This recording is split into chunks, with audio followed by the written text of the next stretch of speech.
Bienvenidos a Poca Calle, un podcast sobre la democracia y una iniciativa que estamos desarrollando en el Centro de Estudio Horizontal junto a Javier Parada. ¿Cómo estás, Javi?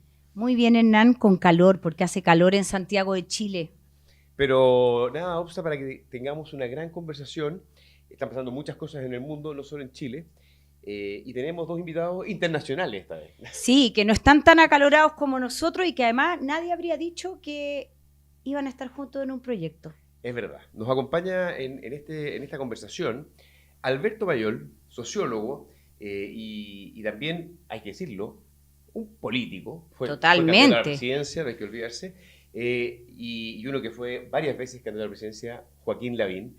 Y estamos muy contentos porque a distancia vamos a tener una muy buena conversación. Joaquín, Alberto, ¿cómo están? Muy bien, ¿cómo están ustedes? Hola Javier, hola Hernán. Hola. ¿Qué tal, Hernán? ¿Qué tal, Javier? Un gusto estar con ustedes hoy y bueno, sí, muchísimas gracias por esta invitación. Buenísimo. Oye, tal vez para empezar, sería interesante saber por qué están juntos. ¿Ah? Algunos tuvimos la oportunidad de escucharlos haciendo una presentación muy interesante sobre los desafíos que tiene Chile, las oportunidades de su eh, salto al desarrollo, ¿cierto? Pero también los desafíos institucionales que eso implica. Y tal vez podríamos empezar hablando de este encuentro improbable. Joaquín, si te animas tú a contarnos por qué estás con Alberto Mayol en esta causa. Problema central. Yo en una situación de mediocridad no económico y una situación grave en términos de seguridad, de delincuencia. Y hay una especie de bloqueo institucional que ha llevado a que en los últimos años se haya avanzado poco. Y está Chile como una especie de empate pendular en que hemos pasado de un lado a otro, pero finalmente la gente dice, reality, quiero el próximo, next, next, next, porque el que está no me soluciona los problemas. Y así hemos ido oscilando de extrema izquierda a extrema derecha prácticamente, y no dio solución. Y justamente la idea de juntarse con Alberto era que personas que piensan distinto, incluso en el caso nuestro que hemos sido candidatos presidenciales de sectores tan diferentes como puede ser el Frente Amplio, en el caso de Alberto, y la UDI o Chile Vamos, en el caso mío, pudieran juntarse y decir, oye, ¿y si paramos la pelea un ratito? ¿Qué podríamos hacer? ¿Cómo podría ser este Chile si nosotros nos pusiéramos de acuerdo? ¿Cómo podríamos aprovechar la oportunidad gigantesca que Chile tiene, por ejemplo, ante el desafío del cambio climático y transformar al mismo tiempo nuestra economía verde, aprovechar los altos precios que el mundo está dispuesto a pagar por el cobre, el litio, el hidrógeno verde, para salir de esta trampa de los ingresos medios en que estamos hoy día? Y hablé con Alberto y ahí se generó esto. Ya hemos dado charlas en varios lugares de Chile, partimos en Icaria, donde tú nos escuchaste, pero hemos estado en parte y creo que ojalá que esto siga. Sí, la verdad es que el proceso fue bien interesante porque en el fondo nos propusimos buscar mínimos comunes. Dijimos hasta dónde podemos llegar sin entrar en disyuntivas relevantes, tratando de justamente decir, bueno, avancemos todo lo que se pueda. Las disyuntivas relevantes en su momento, si en Oye, algún momento uno quiere llegar más lejos, se sienta y empieza a dibujarlas, pero hay muchas cosas que se pueden hacer más rápido en el fondo. Y la verdad es que no fue tan difícil, no fue tan difícil y lo que en algún momento estábamos esperando que se diera la posibilidad de que esto lograra llegar no solamente a unos mínimos comunes, sino que tuviera alguna capacidad de tracción, la propuesta, que tuviera una gracia, que tuviera algo que hiciera sentido al sistema político y a la ciudadanía. Y creo que al final, cuando ya sentimos que lo encontramos ahí, entonces empezamos a ver cómo mostrarlo y fue un granito, la verdad es que fue muy interesante. Cambia mucho el estado de ánimo, que en estas cosas no es lo único importante, pero tiene algún porcentaje de relevancia. Nos pasó con la Cámara de la Construcción que los socios de la Cámara de la Construcción, nosotros pusimos ante todos los socios, nos decían, oye, esto es súper importante, súper interesante, nosotros no sabemos que están estas oportunidades aquí, son personas que en sus regiones son muy relevantes, y si no están viendo esas personas, este tipo de aspectos, yo lo veo aquí también, el tema aquí, por ejemplo, en España también pasa, o sea, de que a la gente hay que convencerla de que migre a las tecnologías nuevas, pero por razones secundarias, porque no entienden la importancia que tiene para un país como España, que tiene una oportunidad más o menos parecida a la de Chile, un poco menos, pero está mejor ubicado para aprovecharla. Y la verdad es que ese cambio cultural va a haber que imprimirlo. Creo que el camino de la idea que fue de Joaquín, la verdad, yo creo que fue un camino excelente. Oye, porque además de como lo que parece obvio que uno es de centro derecha y el otro de centro izquierda o de derecha izquierda, que es como lo primero, pero ustedes además son de distinta generación y me imagino que igual que yo se dan cuenta las brechas cada vez más grandes, un poco lo que estaba hablando Alberto, ¿no? Que hay entre generaciones, cómo nos relacionamos, cómo ocupamos el tiempo, etcétera. Pero además vienen de disciplinas profesionales, pongámosle, distintas. O sea, Joaquín ha estado en la política mucho tiempo, que tiene un tipo de dinámica, y Alberto lo hemos pedido prestado para la política, pero también ha dedicado mucho tiempo a la academia, que es otro tipo de relacionamiento. Entonces, quería preguntarle si aparte de esta como distinción política tradicional, ¿les costó encontrar ese tono común entre las distintas generaciones y entre las distintas prácticas que han tenido en los años?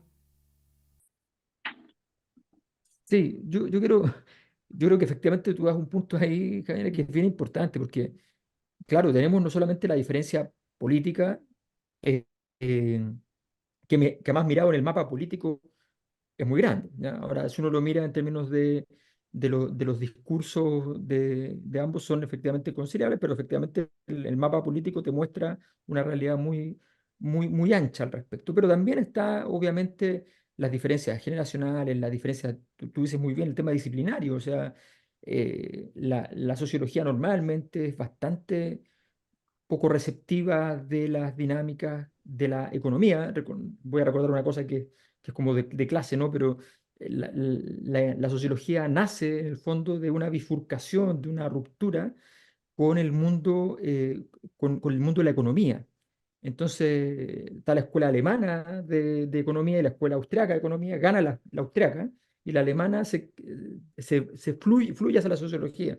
Entonces, hay una diferencia histórica que hace que los dos mundos se miren con cierta desconfianza. A los economistas los argumentos sociológicos les importan poco y a los sociólogos los argumentos económicos les importan poco. Entonces, esa conversación era difícil de lograr y la verdad es que creo que logramos hacerla. Así que efectivamente tuvo muchos pasos. Yo soy de la U, Joaquín es de la Católica. O sea, teníamos Mm. toda el arco de diferencias era importante.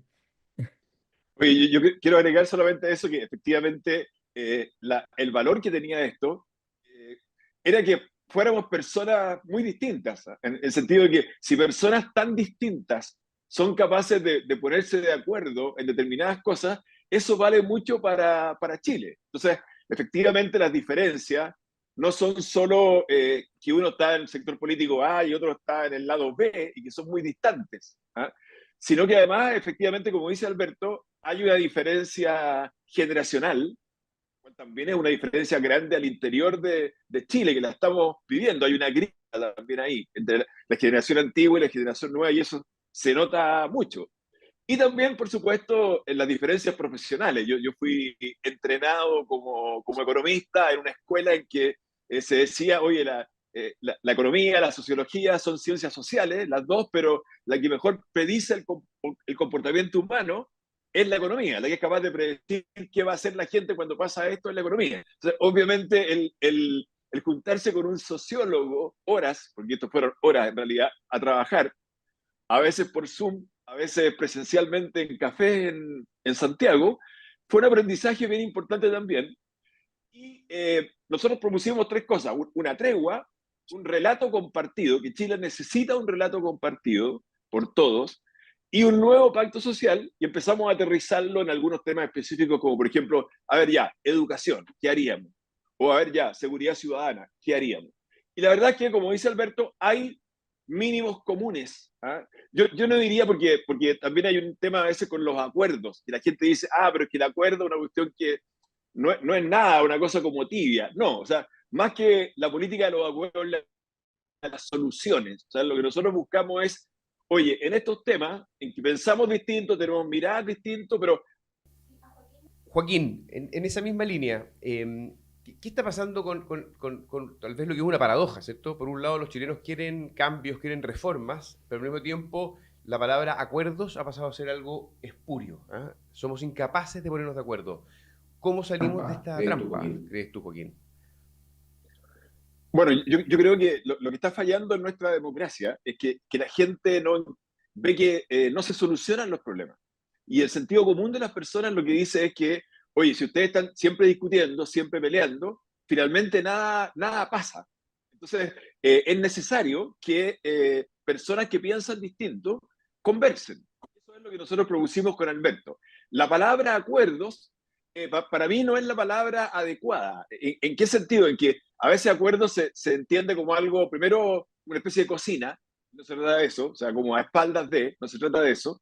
Y segundo, es como si fuera una especie de intermedio. Tú quieres A, yo quiero B, ya, ok, hagamos 0,5 de A y 0,5 de B. No, la política de los acuerdos tiene que ser reemplazada por la política de las soluciones. Pero hoy día estamos viviendo la política de la conflictividad estéril. Entonces, lo que nosotros tratamos de buscar con Alberto es, ok, pensamos distinto, pero si vamos a los temas, vamos a seguridad, vamos a educación, vamos a esto, vamos a lo otro, ¿hay soluciones que nosotros podríamos estar de acuerdo? Sí, ok, veamos cuáles son. Ese fue el ejercicio que nosotros intentamos hacer y la verdad es que se puede. Oye, pero en ese sentido, ¿no? Que tú lo decías, no está dando soluciones la política o la democracia, podríamos decir, ¿no? Yo le digo no está dando delivery, es que aparecen opciones que quizás no están dentro del marco de la democracia liberal como la conocemos, pero que parecieran más efectivas en temas de seguridad, pero también en otros temas, ¿no? O sea, la última COP estuvo a punto de caerse, hay un montón de problemas globales, las migraciones. ¿Qué vamos a hacer con un fenómeno que no va a parar y que no tenemos una institucionalidad hoy día para ese fenómeno? Entonces, ahí parece que aparecieran unas opciones de gobernanza que se alejan de lo que nosotros durante 200 años en el mundo hemos conocido como democracia representativa o liberal. Yo les quería preguntar si ustedes ven que este fenómeno también está en Europa o está pasando prioritariamente en nuestra región.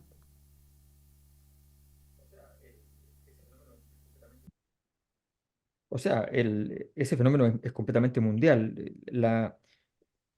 A ver, si uno lo piensa científicamente, hay una línea, si uno pudiera hacer un gráfico, podría existir un gráfico de una sola línea que nos muestra el nivel de disrupción o de capacidad de construir orden que tienen las sociedades en su conjunto en un momento determinado. Y eso se manifiesta de determinadas maneras. Una de las formas en que se mide es, por ejemplo, en la cantidad de grandes protestas a nivel mundial por cada año. Y hay cuatro grandes ciclos de grandes protestas: el 68, el 89, el 2011 y el 2019. ¿Ya? El 68 son más de 30 países, el 89 son más de 40 países, el 2011 son más de 50 países y son casi 70 el 2019. Entonces, en, eso, en esos países donde estamos hablando de un tercio de la población mundial, o sea, un tercio de los países del mundo, evidentemente, y además estamos hablando de que antes se demoraban 21 años, 22 años entre un ciclo y otro, y ahora se demoraron 8. Entonces, esto es un fenómeno global. Los niveles de legitimidad de los sistemas políticos están en el suelo en todas partes, en todas partes. ¿Y por qué? Porque finalmente la capacidad de hacer comprensible la acción política, la capacidad de hacer comprensible, la sociedad tiene una dimensión de comprensión que si no existe, ¿ya? Y que no es solo comunicacional, que es la capacidad de ser pertinente en la solución. Cuando yo te digo una solución que funciona, pero no es pertinente, no me sirve. ¿Ya? Cuando ves pertinente, pero no entiendo que es pertinente, no la logro ver, es invisible, yo no valoro la política pública. Cuando me acostumbro y no soy capaz de ver los beneficios que tiene una determinada política pública, tampoco voy a valorar eso. Entonces vemos por todas partes del mundo que la gente está diciendo, bueno, pero ¿qué sentido tiene que exista el Estado, por ejemplo? ¿Qué sentido tiene que existan los sistemas políticos, los partidos políticos? Entonces, cuando te preguntas todo eso, es porque sencillamente como dice Joaquín, no estamos dando soluciones. Los sistemas políticos no están dando soluciones. Esas soluciones, cuando se dan, no son capaces de generar sentido en la ciudadanía, no son valoradas suficientemente. Se considera que otros tienen más beneficios que otros, que los que me están dando a mí, por tanto, en realidad sigue siendo una injusticia. En fin, todo eso está ocurriendo y está ocurriendo, no es un fenómeno meramente comunicacional, tiene que ver también con que en esta dinámica los liderazgos tienden a olvidarse de las políticas públicas, porque es fácil entrar en la dinámica de la impugnación y sencillamente ir y decir, saben que esto no funciona, hay que hacerlo más simple, explicar en sencillo, decir, para solucionar los problemas del país hay que terminar con la UEF, por decirlo así, ¿ya? Y entonces una solución simple, o una solución sofisticada, compleja, pero a la cual le subo encima todo el sistema. Cuando dijimos, hagamos cambio constitucional, dijimos, sumámosle encima todo, todo, todo. El sistema político va a descansar allí. Eso no se puede hacer. El sistema político tiene que hacerse cargo de sus problemas, ¿ya? Y la constitución tiene que hacerse cargo del diseño del pacto social. Entonces, creo que efectivamente esto es un fenómeno generalizado, intenso, y que donde evidentemente se promueven liderazgos extraños justamente por estas dificultades. Oye, yo agregaría a lo que dice Alberto, permíteme, Hernán, primero creo que la democracia representativa viene siendo desafiada ya desde hace bastante tiempo. ¿En qué sentido? Que hoy día la gente en el mundo tiene un nivel de educación mucho más alto, un nivel de información mucho más alto, tiene las redes sociales a su alcance, por tanto, mucha gente empezó a decir, oye, yo me puedo representar a mí mismo. A mí ya no me basta con elegir a alguien cada 4 años y que esa persona haga lo que quiera en esos 4 años porque yo voté por ella. No, yo quiero ser parte de las decisiones y me represento mejor que este señor, yo mismo me represento mejor que este señor al cual yo elegí para representarme. Ese es un punto. Y luego las redes sociales han agudizado algo que es que doble, digamos. Primero el tema de que algoritmos tienden a polarizar. O sea, yo recibo a través de mis grupos de WhatsApp aquellas cosas que básicamente refuerzan mi propia manera de pensar. Y por tanto yo veo cada vez menos lo que se piensa al otro lado. Yo recibo lo mío. Y además, desde el punto de vista de los actores políticos, y ahí coincido con Alberto, está lo que podría llamarse, lo que se llama en economía, la economía de la atención. O sea, hay una competencia gigantesca por obtener la atención de la gente. Y por lo tanto, si yo quiero lograr la atención de la gente, y eso le provoca un daño a la democracia, pero así está ocurriendo, yo tengo que decir algo muy fuerte, algo muy descalificador.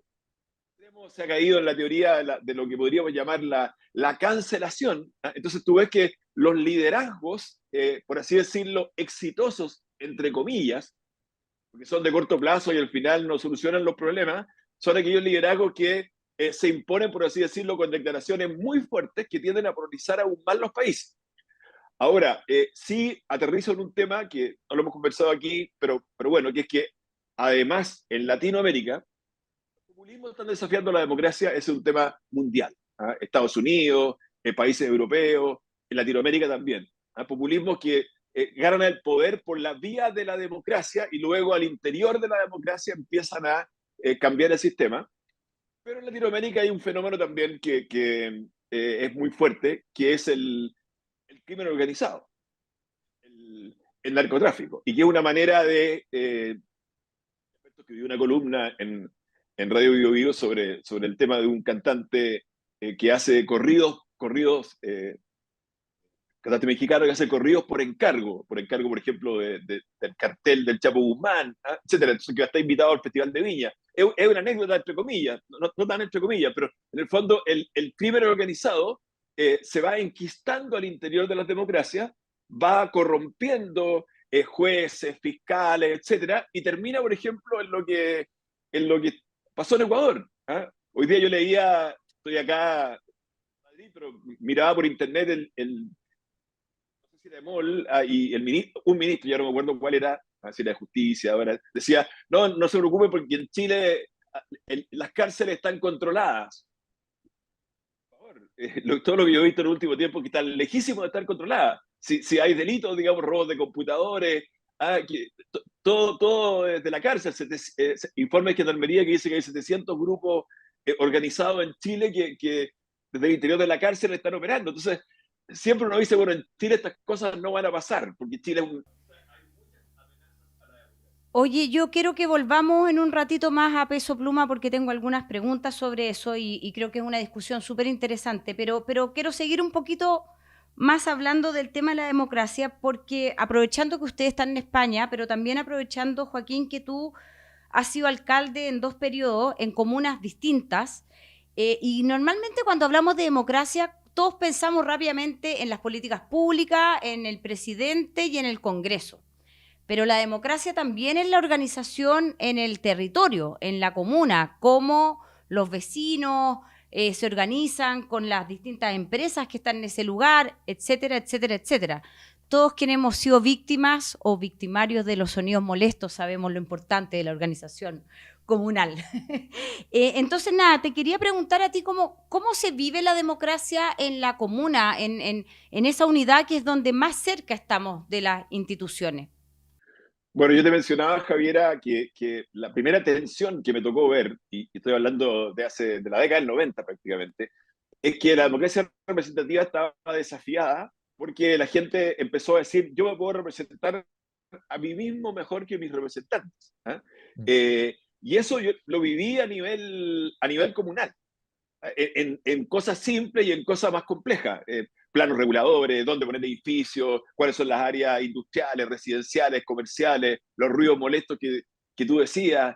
Yo me acuerdo que una vez a mí se me ocurrió como alcalde, estoy hablando de las Condes de los 90, cambiar el nombre de varias calles, ¿ah? Y cambiar el sentido de tránsito de esas calles. Bueno, porque era facultad del consejo, lo hicimos, lo aprobamos y todo eso. Y llegó la gente a decir, pero ¿cómo? Usted me cambia el nombre de la calle y no me preguntó. Oye, pero es una atribución del consejo. Sí, claro, pero resulta que el costo como vecino lo asumo yo. Porque en esos tiempos todavía llegaban cartas. Se van a perder las cartas, me cambiaron la dirección.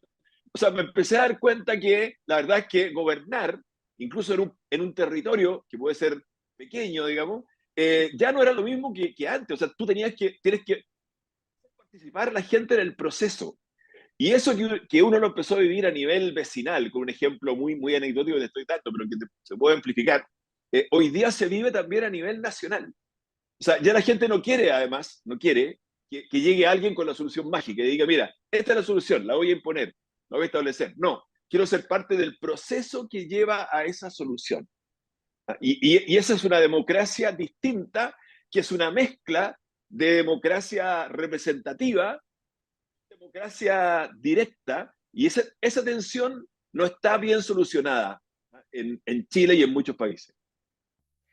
Oye, y volviendo también a un punto que hizo Joaquín, Alberto, ¿cómo ves tú, en el fondo, la realidad que la política hoy día es ineficaz eh, y que está emergiendo un modelo? Yo creo que detrás de Bukele, el presidente de El Salvador, sí estaba naciendo un fenómeno que muchos quieren copiar. Si tú vas y le preguntas a los chilenos, les encantaría tener un Bukele. Es el presidente más admirado eh, porque es efectivo. ¿Ah? Es efectivo en materia de seguridad, es efectivo contra el crimen organizado. Eh, ¿Estamos cerca de un Bukele en Chile? ¿Tú crees que es una realidad o estamos lejos porque todavía seguimos siendo una excepción? No, yo creo que la mayor parte de los países están hartos de sentir que no hay capacidad de resolver cosas y por tanto todos esos países están cerca de un Bukele. La dificultad de los Bukeles es que son escasos. Para bien o para mal, son escasos. Entonces, ¿por qué? Porque la fórmula de Bukele yo lo considero más bien una fórmula napoleónica, ¿no? Bonapartista. ¿Ya? Es un tipo que viene a decir que se hace cargo de lo mejor de los dos mundos, de lo mejor de la derecha con lo mejor de la izquierda. Bukele viene de la izquierda, hay que decirlo. ¿Ya? Entonces, y después se mete en el tema del orden con mucha fuerza y hace algo que es una cosa que es interesante, que hay que mirar en serio, que es decir, yo siempre digo, hay dos variables que hacen que se multiplique por cero tu actividad política, o sea, que destruyen lo que tú construyes. Hay dos variables. Una variable es la integridad moral de tu proyecto. Tu proyecto puede cometer errores morales, pero si se percibe que hay un esquema, ¿ya?, perturbador moralmente, eso cambia radicalmente todo y la gente te multiplica por cero la credibilidad y se acaba tu capacidad de traccionar la sociedad. Y lo segundo es la viabilidad. Si tú haces políticas públicas que son inviables, si las cosas no funcionan, si tienes excelentes intenciones, maravilloso, y todos te creen, pero resulta que no funciona, la gente se va de ahí. Entonces, Bukele lo que dijo es, yo quiero demostrar, ¿ya?, que se puede ser viable y que puedo transmitir una integridad moral. Lo hizo de una manera que es prescindiendo de valores políticos. Y esa es la parte delicada, la razón por la cual a todos nos inquieta desde el punto de vista de la democracia. O sea, dejó de lado la política, se quedó simplemente con la gestión y con la moral, ¿ya? Y entonces empezó a construir un modelo extraño. Pero resulta que resuelve las dos cosas que la política, si no resuelve, va a tener problemas siempre. Para que alguien haga eso, que insisto, es muy parecido a la solución de Napoleón, porque Napoleón tenía que resolver el tema de que la gente estaba cansada de la violencia de la Revolución Francesa, pero estaba de acuerdo con la Revolución Francesa, ¿ya? Si les suena parecido, ¿ya?, no deja de ser. Iba a Yo les puedo decir que la mitad de los votantes, les puedo decir que la mitad de los votantes que votaron por el Partido Republicano en la anterior elección, no en el plebiscito, sino que la elección del Consejo, la mitad, la mitad tenía una característica muy particular que decía que, por ejemplo, consideraban que Chile había despertado en un 60%. ¿Ya? Era un grupo particularmente y evaluaba mucho mejor a Elwin, Frey, Lagos, Bachelet 1, no Bachelet 2. En fin, entonces era un grupo particular que había migrado evidentemente, entonces hacia allá. Entonces, ¿qué es lo que pasa? Que efectivamente es difícil encontrar a alguien que logre esas soluciones. El problema es si el sistema político va a ser capaz, desde la política, con los partidos políticos, con el sistema político, ofrecer esa integridad moral y esa viabilidad. Si no, van a intentar mucho ser Bukele. Insisto, para bien o para mal, a veces para bien porque podrían ordenar un poco el naipe en algún escenario, ¿ya? A veces para mal porque sencillamente la deriva autoritaria está al lado ahí, o está adentro, ¿ya? Bueno, para bien o para mal, resulta que es muy difícil lograr ser Bukele. Oye, Alberto, ¿tú crees pues, no sé si todavía aplica, pero nuestro sector o el que era mi sector, ya no sé esto de los sectores, pero porque uno... ¿Quién soy? ¿Dónde ¿Quién soy? estoy? Luego hacemos otro podcast privado para que me ayuden a encontrarme, pero no, pero en el fondo a mí me espanta mucho como esta vulneración de los derechos humanos que conlleva el gobierno de Bukele, ¿no? O sea, como las imágenes que hemos visto en las cárceles, las prisiones sin juicio, bueno, etcétera. Pero efectivamente han bajado la criminalidad, que es como una cuestión básica para convivir, o sea, poder salir a tomar la micro y que no te asalten. ¿Habrá ahí una responsabilidad de las izquierdas en Latinoamérica? Porque no sé si esto se replica en el resto del mundo, pero de no entender que el orden público, la seguridad pública, es una cuestión que de alguna manera se la regalamos a las derechas por el pasado traumático de nuestro continente y que no hemos tenido propuestas en ese sentido y que, bueno, finalmente cuando aparece alguien que venía a la izquierda, pero que ahora no sé tampoco si está en la derecha porque no sé mucho dónde ubicar a este señor, pero con una propuesta clara que además tiene números para mostrar, bueno, la gente confía en él. Entonces, quizás hay también responsabilidad de quienes no hemos sabido afrontar ciertas agendas por razones de todo tipo en la aparición de estos liderazgos populistas con posibilidades autoritarias. ¿No? No tengo ninguna duda de que hay una responsabilidad muy, muy grande. Hay dos momentos de responsabilidad. Uno es luego la caída del muro, que es una gran trauma para la izquierda, porque si bien es cierto, nos cuesta pensar una cosa que es súper simple y que es súper evidente y todos lo sabemos además, pero nunca pensamos que en realidad el país que va a ser en hoy, mañana o pasado mañana, pero así de pronto, el país más importante del mundo, un país marxista, ¿no? Entonces uno dice, no, es que la izquierda ya no existe en el mundo. Bueno, pero el país más grande del mundo y la economía más grande del mundo es marxista. Y es marxista y es marxista. Podría explicar latamente por qué es marxista, ¿no? Entonces, luego, eso nos cuesta entenderlo, pero resulta que cuando se cayó la Unión Soviética, que sí tenía una capacidad de referencia política al resto del mundo, Eso fue un gran trauma para la izquierda, sobre todo latinoamericana, que se había debatido siempre entre una cosa y la otra, entre muy poquito socialdemocracia, las políticas públicas un poco sí, pero con mucho atractivo de la relación con la Unión Soviética, que además la Unión Soviética no le importaba mucho, la verdad. Em, había más la revolución cubana como punto de referencia, o sea, había muchas complejidades para construir esa izquierda. Ese primer debate, cuando cae el muro, viene una especie de consenso mundial que en el fondo es socialdemocracia un poquito para acá, un poquito para allá, pero va a ser así. Y ese consenso no fue capaz de afirmarse. Eso es lo que ha pasado, en el fondo. Y luego viene la crisis del 2008. Y la crisis del 2008 mundial, económica, el precio gracias a China, resulta que esa crisis generó en todo el mundo una modificación radical y un nivel de malestar gigante porque al final la cuenta la tuvo que pagar la sociedad, como pasó en el 29 también. Y eso le dio, igual que en el 29, una gran oportunidad a las izquierdas que la desaprovecharon, esa es la verdad, esa es la verdad, se desaprovechó esa oportunidad. Em, no se fue capaz de construir un proceso. Sarkozy citó una comisión de pura gente economistas de izquierda para construir un proyecto para Francia. No logró vertebrarlo. Sarkozy se lo pasó a Naciones Unidas convocó a la misma comisión un poco agrandada para que hiciera lo mismo. Eso estaba en la mano. No se pudo. Y lo que pasó, lo que ha pasado es muy parecido a lo que pasó, menos fuerte, felizmente, que lo que pasó el 29. La crisis del 29 fue bastante más fuerte también, ¿ya? Que es que fracasando la izquierda en esa respuesta política, se va a buscar a la ultraderecha, porque quienes habían fracasado, entre comillas, antes justamente era la centro derecha. Entonces se probó, se experimentó hacia la izquierda y después se van a la ultraderecha, y es algo que está pasando, y eso evidentemente es una situación problemática porque la posibilidad de negociación política, la posibilidad de articulación política en general de los sectores ultra es escasa. Naturalmente, no es su fortaleza está en una fuerte identidad con un contenido determinado y una escasa capacidad de diálogo y negociación.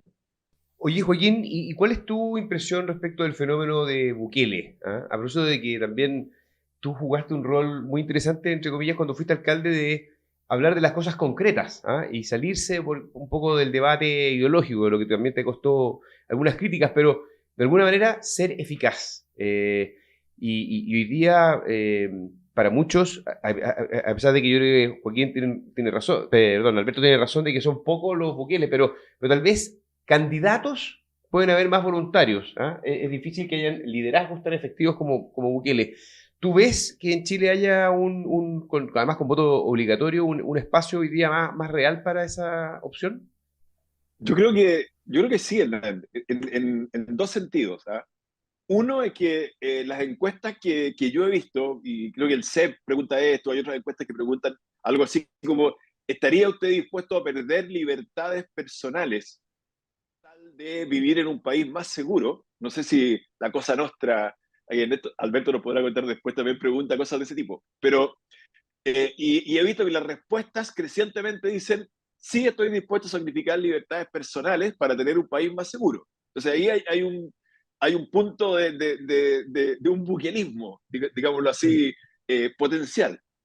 Y lo otro es que efectivamente, como decía Javiera, tú finalmente lo que quieres es bueno, poder salir a tomar la micro, digamos, al paradero, o saber que mi hija va a llegar en la noche de su trabajo, digamos, y va a tener que caminar las 2 cuadras hacia el interior, a donde yo vivo, y no le va a pasar nada aunque llegue a las 10 de la noche. ¿Ah? Yo aquí estoy en Madrid en este minuto, estoy aquí siempre entre enero y comienzos de marzo dictando un curso, el tercer año consecutivo que lo hago, y tú ves que la gente, no sé, pues deja el celular en el café. Alberto podrá confirmarme o mentirme, pero deja el celular en la mesa y incluso a veces se para, digamos, porque tiene que ir al baño o pedir algo, y el Sí, celular quedó ahí y no le va a pasar nada, pero no le va a pasar nada. Y una mujer joven puede caminar a las 3 de la mañana en cualquier barrio en Madrid y no le va a pasar nada. ¿Ah? Entonces, yo ayer me tocó dictar la primera clase del curso. La mayoría de los alumnos son europeos, son de distintos. Es una universidad bastante internacional en la que yo estoy, así que no hay ningún español prácticamente, ninguno. Hay una latinoamericana nomás de Barranquilla, y hablamos algo de seguridad ciudadana. Entonces, todo eso de que, oye, me van a robar esto, hay que preocuparse, o me quedo en la casa después de las 10 de la noche y no salgo, en esta ciudad no existe eso, no hay ningún problema. Entonces, tú notas la diferencia en seguridad absoluta y totalmente. Veía a través de internet que había una polémica de que en ciertos barrios de Santiago la gente tiene una especie de autotoque de queda. O sea, yo entre los vecinos me coordino que ninguno de nosotros va a salir, digamos, después de tal hora y algunos vamos a hacer ronda. Bueno, entonces obviamente estamos viviendo una situación en que la gente ve la inefectividad. Entonces, claro, una situación propicia para ese tipo de liderazgos a los Bukele. Entonces yo creo que nosotros tenemos que anticiparnos y aprender de esa experiencia dentro de nuestra democracia. Una de las cosas que hablamos con Alberto cuando llegamos a estas soluciones, digamos, mínimos comunes, obviamente Chile tiene que hacer más cárceles. Y cárceles, por así decirlo, inexpugnables, en que la señal del celular de verdad no exista y que no haya celulares adentro. Bueno, Bukele hizo una cárcel así, 7 meses. Bueno, pero esa parte, por ejemplo, no la podremos hacer nosotros porque una cárcel aquí se va a demorar 10 años.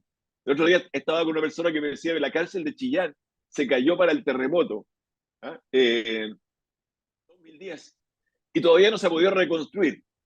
No se puede reconstruir, porque no se puede hacer aquí, no se puede hacer allá, no hay los permisos, no hay nada. Entonces, claro, después decimos, oye, pero resulta que hay una superpoblación, nuestras cárceles, digamos, no sirven porque el crimen organizado actúa de adentro, pero no hacemos nada. Entonces, si nosotros queremos que la democracia funcione, busquemos dentro de ejemplos que no nos gustan tanto, pero que a lo mejor hay ciertas cosas que pueden resultar. Entonces, yo creo que la política de las soluciones, si no llega la política de las soluciones, obviamente que estamos expuestos a estas situaciones. Joaquín, concordemos que en Madrid igual salen en la noche, más allá de que no hay crimen, les gusta salir en la noche a los madrileños. Oye, no, el tema de las cárceles yo creo que es un súper tema porque, bueno, aquí en Chile están muy sobrepobladas, para que vamos a hablar de países como Brasil, pero creo que ese problema no es simplemente desde el punto de vista como punitivo, que no hay más lugar donde meter delincuentes, sino que la cárcel se supone, o yo la entiendo, como algo que además de castigar, debería permitir que la persona en el futuro se reinserte en la sociedad no delinquiendo. Y hoy día lo que pasa es que entran muchos jóvenes, algunos a través de prisión preventiva, otros por delitos, voy a decir, menores, pero para que se entienda que no es un asesinato o una violación, sino por, qué sé yo, vender CDs pirateados, ¿no? Que es un delito, pero que al entrar a estas cárceles en Chile, como están constituidas con la sobrepoblación, bueno, salen como con un máster en delincuencia. Entonces, claro, lo castigaste, pero lo pusiste en contacto con redes criminales que le ofrecen mayores oportunidades económicas, de estatus, y ese también es parte del problema de las cárceles, ¿no? Efectivamente, el modelo carcelario, en el caso chileno, requiere modificaciones súper importantes. La única modificación que se hizo en los últimos años fue cuando era ministro Bulnes. ¿Se acuerdan que mandó a hacer un estudio bien completo, bien grande, a Estados Unidos con una consultora grande, donde le dijeron, incluso entre otras cosas, que tenía que hacer un indulto masivo, que se hizo, aprobado en el Congreso, ¿ya? No usando solo la prerrogativa presidencial, porque había mucha gente, justamente lo que se Javier, mucha gente que estaba allí, que no tenía ningún sentido que estuviera en contacto con presidiarios de alta complejidad que iban a llevarlo más al fondo del delito, ¿ya? En vez de ser capaces de insertarlos en la sociedad. Entonces, en ese momento Chile estaba segundo del mundo en cantidad de presos por cada 1000 habitantes, ¿ya? Y evidentemente no era un país inseguro para estar segundo en el mundo. ¿Ya? No tenía ningún sentido ese puntaje. Yo creo que efectivamente hay muchas dimensiones de responsabilidad que tenemos que tener respecto a eso. Primero hay un tema de infraestructura que es indudable, es indudable. Hoy día la situación es simple. Hoy día la situación es simple. Hoy día, a propósito de las cosas que el Estado paga y no debiera pagar, el Estado tiene un sistema carcelario que finalmente son las oficinas de los delincuentes. Esto pasa no solo en Chile, en América Latina en general, eligen cuándo estar en la cárcel. Lo que le pasó en Ecuador fue que el presidente creía que Fito estaba preso. Y Fito no estaba preso. Fito quería estar en la cárcel porque en la cárcel está seguro. Estás más seguro que afuera siendo narcotraficante, porque puedes trabajar lo mismo que estando afuera, y si hay conflicto entre bandas, no te pueden matar. Entonces hay que entender la lógica del delincuente para poder tomar decisiones. Si ese es el tema. Entonces, cuando no se entiende, mira, por ejemplo, bajaron los asesinatos dentro de las cárceles chilenas el año pasado. Bajaron mucho, un cuarto, a un cuarto, o sea, bajó 3/4. Entonces, ¿por qué? Bueno, porque las bandas no están peleando entre sí, las bandas están haciendo un grupo entre ellas, están trabajando juntas. ¿Ya? Entraron en colusión, por decirlo así. ¿Ya? Entonces, claro, obviamente están organizadas y por tanto son mucho más poderosas.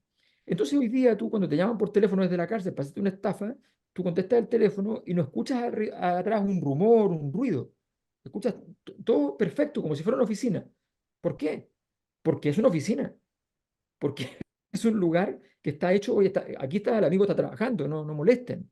¿Ya? Es un esquema armado. Y resulta que eso, el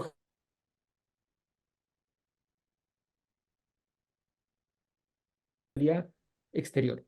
Bueno, con eso tenemos un problema. Entonces, eso por un lado. Y por otro lado, tenemos el tema de la capacidad cultural de decirle a nuestros jóvenes, a nuestros niños, decirle, oye, el camino no es ese. Pero ¿cómo yo le digo que el camino no es ese? Si hace 12 años hubo una crisis, ya 13 años se van a cumplir ahora, hubo una crisis de educación y resulta que estamos peor ahora. O sea, no solamente no hemos podido resolverlo, entonces le vamos a decir, no, es que mira, siga este camino que es súper bueno para que usted pueda surgir en la vida, ¿ya? Y resulta que el camino está malo. Y los otros le dicen, mire, este camino es muy peligroso, pero es exitoso. ¿Ya? Y si usted sobrevive, capaz que le vaya súper bien. Oye, los quiero invitar a ver un video para que lo comentemos después. Así que, señores, corre video.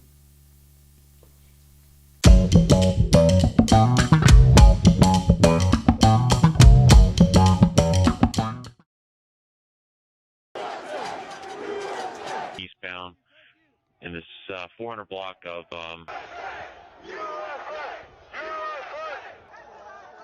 Cruiser 5 to 50. We can take that place. Nobody can come in. And police officers stood and watched. Is this the city? People there. It's an IO war. We can't lose the IO. Fucking A, man. Glad to see you guys. Love President Trump. He asked us to come out and support him, and I was glad to do that. Va a haber más de 70 países con elecciones, más de 3.000 millones de personas van a votar, entre otros, Estados Unidos. Y, en fin, hay muchas proyecciones de que este va a ser un año muy desafiante para la democracia y hay bastante pesimismo incluso. Yo no sé, Joaquín, Alberto, pero tal vez partamos por Joaquín, ¿qué te evocan estas imágenes y qué piensas para el futuro, tal vez partiendo por Estados Unidos? Bueno, las imágenes son muy, muy lamentables, digamos, muy tristes, horribles en realidad. Inesperadas, porque uno no pensaría que en una democracia tan consolidada como Estados Unidos uno pudiera ver imágenes como esta. Bueno, imágenes son muy parecidas a las que ocurrieron después en Brasil, recuerden ustedes hace un año atrás, digamos, la noche que Bolsonaro dejaba el poder. Pero uno, incluso en Brasil hasta lo entendería mejor, pero en Estados Unidos uno dice, pero ¿cómo esto puede pasar en Estados Unidos? Pero pasa en Estados Unidos. Y por tanto, estos fenómenos, digamos, de la polarización y de los populismos son fenómenos que están ocurriendo a nivel mundial. Obviamente en Chile nos duele más, digamos, porque Chile todavía está en una situación económica, Chile todavía es un país, digamos así, de clase media, en que recién la mayoría de la gente ha salido adelante de la pobreza. Estados Unidos ya es un país de otro nivel de vida, entonces miran estas peleas como un espectáculo, no afecta tanto la vida diaria de las personas, pero sí les puede costar en términos de su sistema político y su sistema democrático. Entonces, hay amenazas a la democracia desde la izquierda, personas que llegan al poder y después tratan de perpetuarse en el poder, los esquemas, por así decirlo, bolivarianos, que hemos conocido en Latinoamérica, Venezuela, Nicaragua, en diferentes grados. Ecuador corrió el riesgo de eso un poco con Rafael Correa, pues finalmente, afortunadamente, eso no pasó. Pero también desde la derecha empiezan a ocurrir este tipo de cosas. Bukele, no lo voy a clasificar, también fue alcalde, fue alcalde de San Salvador también antes de ser presidente de la República, y efectivamente viene a la izquierda, como dice Alberto, pero también hay buscó una manera de reelegirse cuando en realidad la Constitución no le permitía reelegirse, otros casos, ¿para qué hablar? Digamos, Rusia, Hungría, en fin. ¿Eh? O sea, y esta persona que puede ser presidente de Estados Unidos nuevamente. ¿Eh? Entonces, obviamente que son situaciones en que uno dice, claro, estamos en Chile, siempre pensamos que era, entre comillas, un oasis, acuérdense de eso, o un país único en que estas cosas nunca van a pasar, pero estas cosas pasan. Entonces, si nosotros no logramos finalmente esto, política de las soluciones, tregua, relato compartido, nuevo pacto social, el riesgo de esto está también latente en Chile. Oye, no solamente puede reelegirse, también puede ocurrir, es difícil, pero que gane Biden o quien lleve el Partido Demócrata y que nuevamente él decía que las elecciones no fueron limpias, ¿no? Que fue eso lo que desencadenó el asalto al Capitolio, que es lo que acabamos de ver. No sé si ustedes han visto, ya que están en Europa, unas imágenes que han dado vuelta estos últimos días, con una concentración de miles de italianos con camisas negras, haciendo, no sé cómo se llama, el saludo al sol, el saludo fascista, que la verdad son como imágenes que uno pensó que no iba a haber más en el mundo, ¿no? ¿Cómo evitamos que pase esto, no? O sea, ustedes hicieron una ruta, delinearon una ruta que habla de tregua, relato común y un nuevo pacto social, ¿no? De alguna manera. Y eso significa construir algunos consensos, ¿no? Ya que no les queremos llamar acuerdos. Mi pregunta es para Alberto, porque creo que era parte de las reflexiones que hicimos en el pre-Frente Amplio, quizás cercano a ese momento en que él fue a hablar a la ENADE, que es en el fondo quiénes se tienen que sentar a construir ese consenso, porque durante los 30 años o los 20 años exitosos de la transición en Chile, bastaba con que estuvieran los partidos políticos. En España hay muchos acuerdos tripartitos donde está la patronal y los sindicatos, pero quizás ahora hay que ampliar esa mesa. No sé, Alberto, ¿qué piensas tú? Es un dilema bien grande ese, porque cuando uno amplía la mesa es más difícil. Pero cuando uno la restringe, lo que se logra ahí dura menos. Em, si uno mira la historia de Occidente en particular, siempre el gran logro, la razón por la cual espero que sea un relato compartido este que voy a decir, pero ya a esta altura no lo sé, la razón por la cual probablemente Occidente sea la civilización más interesante de la historia, la más sofisticada de la historia, ¿ya? Eh, lo digo, y cada vez que lo digo, mucha gente de izquierda me dice, eh, pero Occidente ha violado sistemáticamente los derechos humanos. Entonces yo le digo, sí, de hecho es la única civilización que ha violado los derechos humanos. Entonces quedan con los ojos así. ¿Por qué me dicen cómo es posible que digas eso? Porque ninguna otra los... Claro, los inventó. Entonces la capacidad humana es justamente de afrontar el desafío de resolver algo que es muy complicado, que es que el poder no sea un poder absoluto. El poder tiende a ser absoluto porque si no le cuesta mucho ser poder.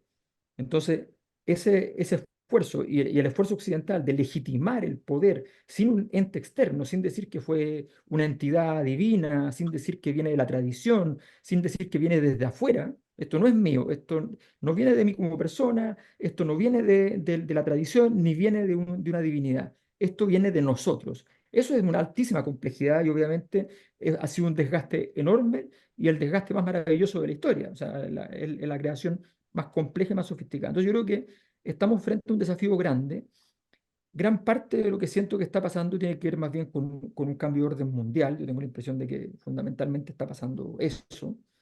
Eh, yo no, yo leo bastante las cosas que hacen en China, ¿no? Que son muy muy completos sus informes sobre las reuniones del Partido Comunista, qué sé yo, y la verdad es que es bien interesante porque no lo dicen textual, pero uno entiende como que ellos están asumiendo que en este momento para ellos está acabando el Imperio Romano. ¿Ya? En este momento, porque lo miran todo con esa perspectiva larga. Entonces, hoy está acabando el Imperio Romano, es Europa hasta Jerusalén más o menos, ¿ya? El norte de África, y se le agregó entonces, una jugada loca hace 500 años, se le agregó un continente entero por América, ¿ya? Y en otras jugadas un poco más locas en Oceanía y en Asia con Japón, Australia, Nueva Zelanda. Pero para ellos es eso en el fondo, ¿ya? Y efectivamente hay un cambio. Lo que pasa con Estados Unidos es evidentemente una decadencia. Yo, para ser honesto, creo que en este momento eh, lo que viene para Estados Unidos no tiene ninguna alternativa de ser relativamente viable, así que funcione. Lo veo así, no veo por dónde. O sea, si gana Trump o pierde Trump, da lo mismo. En rigor, Trump ha sido la figura de Estados Unidos desde hace rato, desde Obama, ¿ya? Em, el gobierno de Obama fue un gobierno muy exitoso en vida, entre comillas, estando vigente, y después ha tenido una mala vejez también, y ha generado problemas para ese tipo de gestión. Yo creo que todo se está entrando en clivajes. O sea, hoy día Naciones Unidas, para mucha gente en el mundo, no representa un ente neutral. Entonces tenemos pérdida de herramientas políticas. Esto tiene mucho que ver, no voy a entrar en detalle, pero tiene mucho que ver con los procesos de malestar social que destruyen las herramientas políticas con las que trabaja. Y yo creo que tenemos un desafío grande. Yo creo que es esto que estamos pensando yo creo que Chile tiene una oportunidad que algunos países no tienen tan rápido, porque nosotros estamos en un proceso de decadencia que ha sido grande, pero veníamos con una especie de pequeño superávit institucional, ¿ya? Que nos permite, después de toda esta crisis, donde se ha destruido mucho, esa es la ver- poder todavía hacer algo.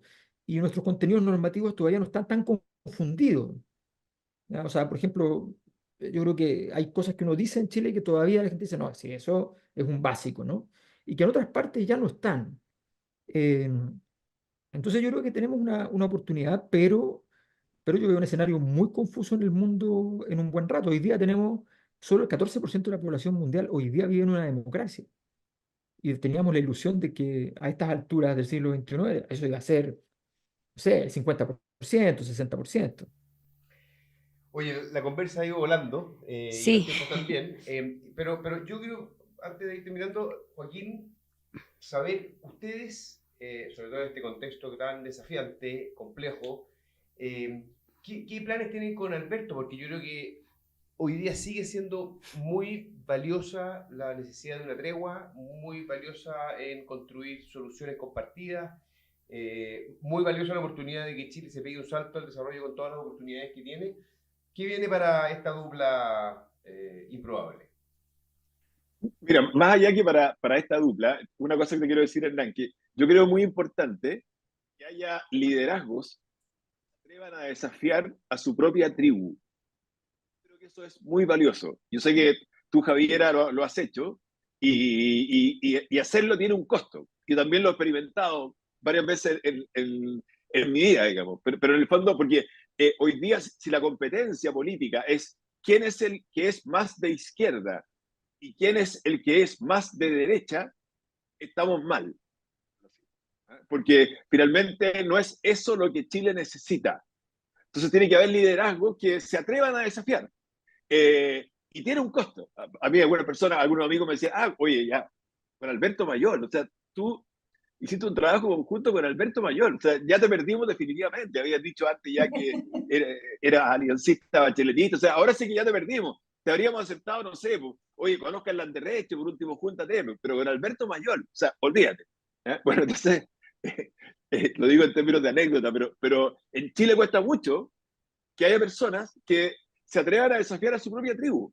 Y eso es lo que se necesita. Porque alguien tiene que decir, oye, ya, ok, sí, ya, el más de izquierda, el más de derecha, pero ese no es el punto. Si no solucionamos los problemas, aquí vamos a terminar mal todos. O sea, estamos a un paso de lo que ocurrió en Argentina en algún minuto, que es que se vayan todos. Porque Chile ha experimentado todo. Bachelet 1, Piñera 1, Bachelet 2, Piñera 2. Todos para afuera, vamos los jóvenes. Boric, los jóvenes, a los 3 meses no pasó nada. Fuera, vamos al otro extremo. Kast, la Constitución, rechazada. Bueno, entonces, si no vamos a la solución de los problemas, la situación es grave. Y eso requiere liderazgos que se atreven a desafiar a sus propias tribus. Ahora, ¿qué vamos a hacer nosotros? Bueno, nos tomaremos un cafecito cuando Alberto tome el AVE y venga a Madrid un día y ahí veremos cómo seguimos, digamos. Pero yo soy optimista, ¿eh? O sea, en el sentido de que efectivamente todavía Chile tiene una oportunidad. Tiene herramientas políticas y todo el tema del cambio climático nos está ayudando porque el mundo necesita lo que Chile tiene y está dispuesto a pagar altos precios por eso y hay que aprovecharlo. Sí, yo tengo la impresión de que tenemos, de que todo camino que prospere, que fructifique, tiene que tener desarrollo. O sea, yo creo que en la política, eh, yo insisto en esta idea de que tú pierdes herramientas, ¿no? Si tú el año 95 tenías un problema en la Araucanía, tú podías llamar incluso a la Iglesia Católica para que mediara y eso funcionaba. Eso era una herramienta, que no era una herramienta institucional política estatal, pero sí era una institucional, una respuesta institucional desde la sociedad civil. Bueno, hoy día esa herramienta no existe, como no existe la herramienta de poder convocar a centros de estudios públicos para que te dé una mirada global, como incluso no existe la posibilidad de llamar a las universidades para que te digan una mirada neutra, porque todos van a decir, ah, pero es que son universidades de izquierda, son universidades de derecha, son universidades de no sé qué. Entonces, estamos perdiendo herramientas y yo creo que para eso hay que fortalecer la calidad de la discusión, hay que fortalecer la calidad del trabajo político y también la capacidad para ir aglutinando gente. Con Joaquín efectivamente vamos a tener un par de conversaciones justamente para ir viendo cómo canalizamos el hecho de que mucha gente nos ha escrito, oye, quiero ayudarlos en estas cosas, en las presentaciones, en los análisis, qué sé yo. Entonces, hay que inventar alguna fórmula para que eso se pueda contener adecuadamente y no sea mero voluntarismo, porque ya sabemos que el voluntarismo por sí solo no sirve de mucho. Oye, no, yo solo quiero decir que me alegra mucho, Joaquín, que tenemos un gran acuerdo, que es cuál es el mejor equipo futbolístico de este país. Oye, se pasaron, Alberto, Joaquín, por el tiempo, oye, por la buena onda, por las reflexiones, por lo que están aportando, porque yo creo que hay que hacer cosas disruptivas. Nosotros estamos desde este lugar, humilde lugar, pero generando conversaciones, ¿ah? Para buscar conectar en un mundo que está muy, muy desconectado. Así que muchas gracias, Javi. Muchas gracias, Hernán, Alberto, Joaquín, muchas gracias y espero que la próxima vez nos vemos en directo. Nos vemos. Estén bien. Muchas gracias. Chao, chao. Chao.